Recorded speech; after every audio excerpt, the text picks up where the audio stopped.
wrestling one time for your mind. The ultimate Monday night free wrestling show. Right here on Philadelphia Channel 18 every Monday night at 7 p.m. Shot.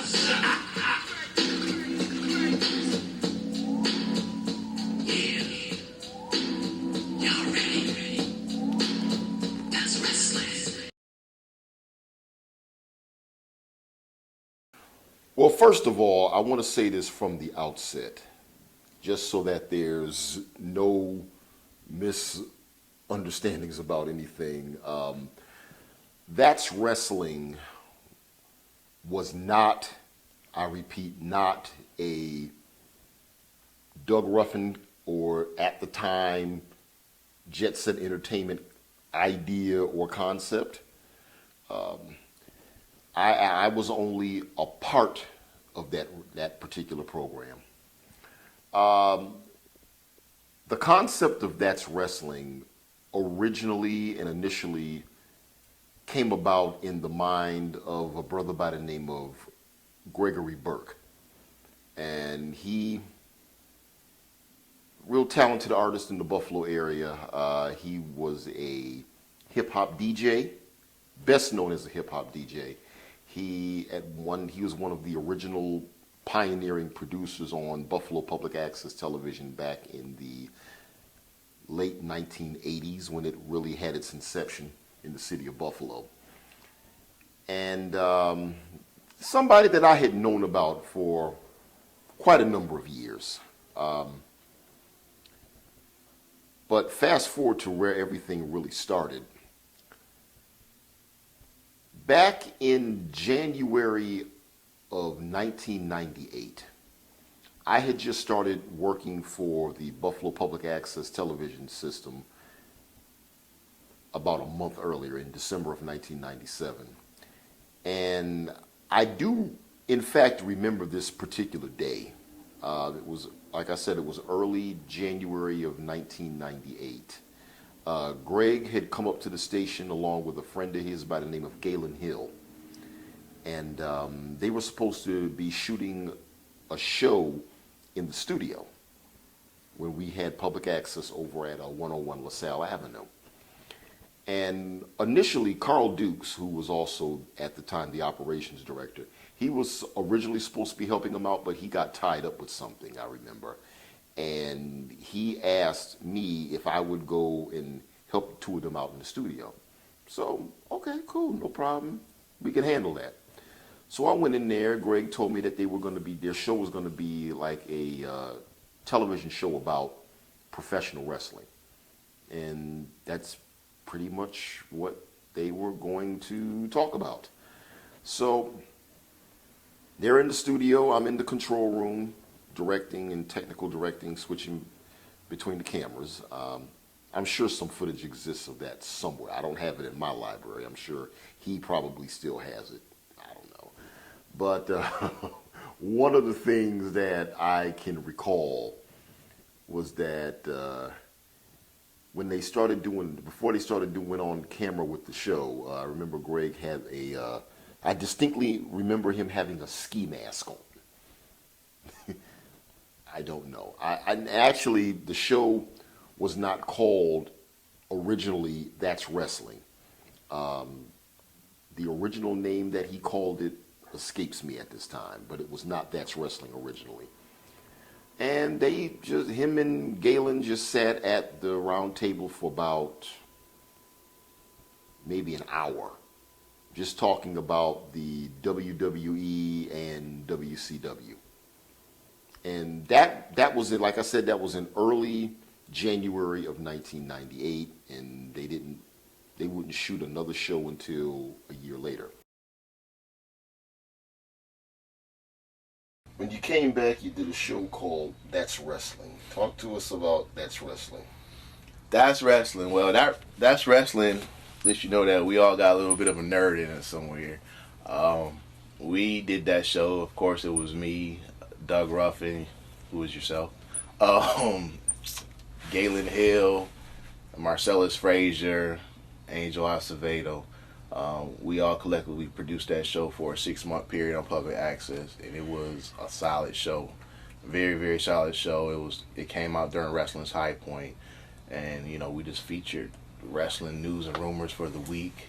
I mean, it was up to the minute news and rumors, interviews with various wrestlers. We have wrestling footage from various WCW and back then WWF events. It was slamming. It was hot. It was so hot that you had local networks, sport networks that aren't even around no more, steal the whole concept and run with it after we submitted demos to get on commercial television.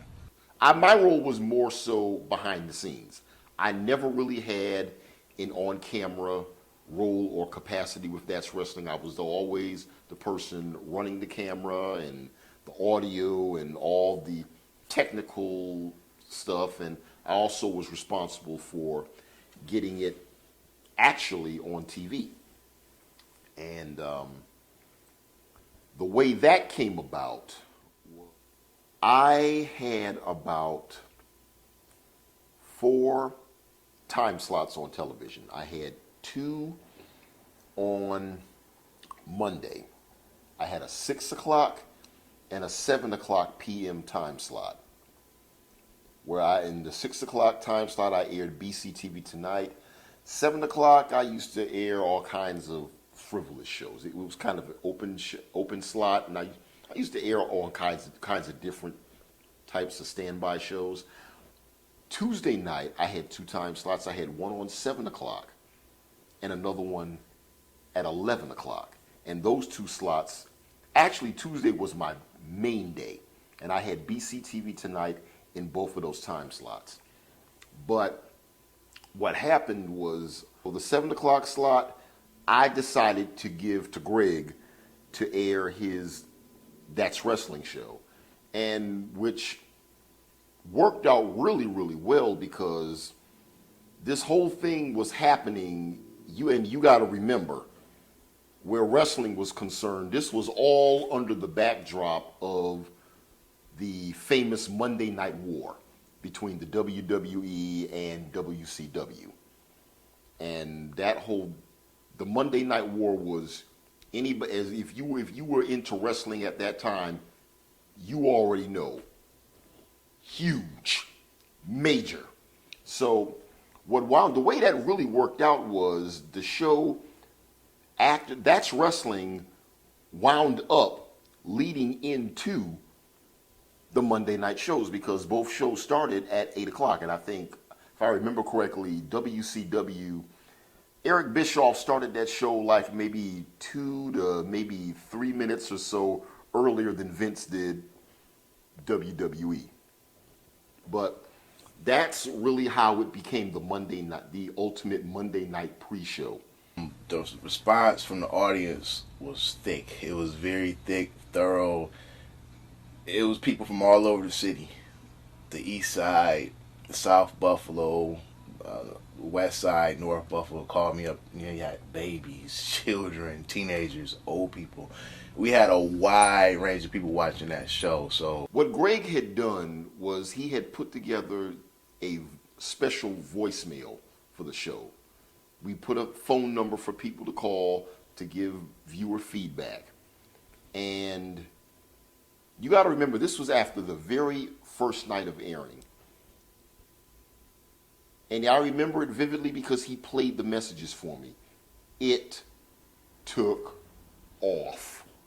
Like, it was incredible. I mean, I don't even remember how many messages he had on the machine. But there were some prominent folks on the machine, man. I mean, there were people from radio stations that were hot to trot and wanted to do business and offering spots on their shows to talk about wrestling and everything. And there was a lot of viewer comments like, wow, what was that? That's amazing, man. Is that coming back next week?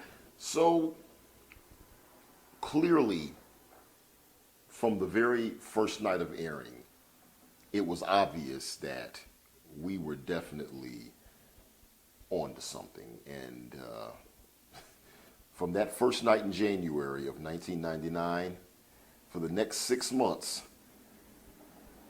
it was going to be a hell of an interesting ride. Yeah. Y'all ready? That's wrestling. as the months went on, when we were doing That's Wrestling, what we eventually managed to be able to do was strike up a pretty good relationship at the time with the promotional departments of both the WCW and the WWE, and they would actually send us a number of promotional items. They would send us to do giveaways on the show. And that became a real popular feature that we had. We would put out some wrestling trivia, and if you answered the trivia correctly, you could come up and meet us at the Langston Hughes Institute like Tuesday or Wednesday evening, because, and I remember this because I'm the one that used to be there to give people the merchandise when they came up to get their prizes. And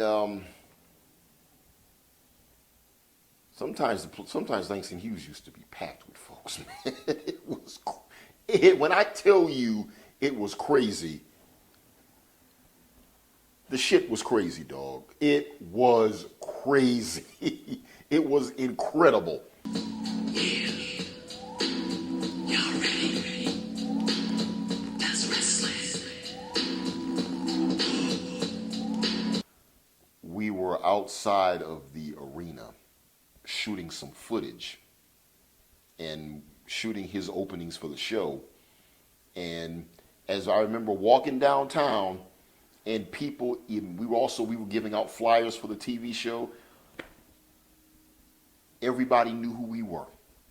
Everybody knew who we were, man. We were like rock stars that evening, man. And we went into the arena, shot the show, and talked about it on the following Monday, and it was a really good time. That was a really, really fun night. That was a really, really fun night. Good evening, everybody. I'd like to introduce my name. My name is the Reverend Python Jackson. I'm on your airwaves tonight because I feel that my show, my congregation should be on this time slot right now. As you can see behind me, I got all these other church shows on the air. And I feel that my show should be up on here too. Now, I got a little problem with this quiz, this underhead boy come on this That's Wrestling show. Now, I think wrestling should be taken off the airwaves, and my show should be put on this time slot. One of the characters that was conceived for the program was a character by the name of the Reverend Python Jackson of the Sacred Church of the Swine in Stankfoot, Mississippi. I believe that was the full name of him. And I will tell you that Python Jackson, the Reverend Python Jackson, was supposed to be a dig at the church programs. Throughout public access's history, it's always had church and religious programming on its channel, and it's kind of been popular and somewhat unpopular. And they came up with the most stereotypical character, and the character was portrayed by Charles Alexis. And Greg and Charles worked on that character, and they came up with the most stereotypical character that they could conceive. He had a Jerry curl wig, and they was spraying. He would preach his sermon, and they would spritz his hair, his Jerry curl wig with water, and you had the camera that was crooked on the tripod. And they even went so far as to put a empty bag of Kentucky Fried Chicken in the back. So, and he would go on camera talking about how That's Wrestling needs to be off the air, and his show should be the in the time slot. So that was their way of making fun of, taking a dig at the church programs. I don't know. It was bad. It was just bad. It was bad. Y'all ready? That's wrestling. That's Wrestling. BCTV tonight. And I'll also throw in there the Underground Directory. Those were 3 shows in public access history as well as Buffalo media history that were really at that particular time on the come up. They had garnered an audience. It was at the time providing something that was extremely rare. You were getting some quality African American programming, local programming in the city, and the public access channel at that time was enjoying its. That was at a time when it had its greatest, most tremendous potential, and we were getting to the point where it was no longer just one show being the flagship of the channel, but there were several more shows that were on the come up, and an audience was growing, and it truly was the beginning of we were at the beginning of a real creative movement, and those of us that were there at that time, we had a responsibility to really have set a standard for those that would come behind us years later as we sit here now in a social media age. And I have to say, sadly, that standard was never set.